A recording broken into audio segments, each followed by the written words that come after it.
গণনাকার্যে সাংবাদিকদের মহত্ব ভূমিকা থাকে তাতে কিনা বাধা সাংবাদিকদের, তাই তারা বেরিয়ে আসার সিদ্ধান্ত নেন। ভোট গণনার তথ্য নিতে স্ট্রং রুমের পাশে যেতে সাংবাদিকদের বাধা পুলিশে।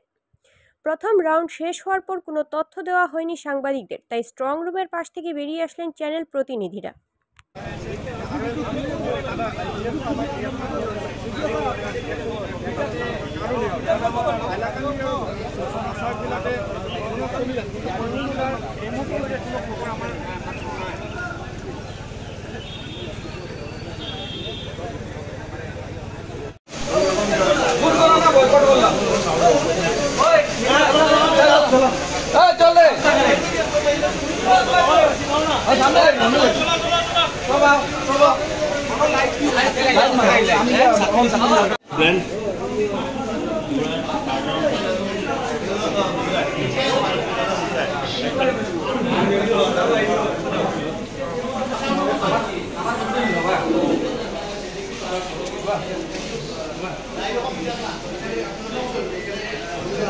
Thank you.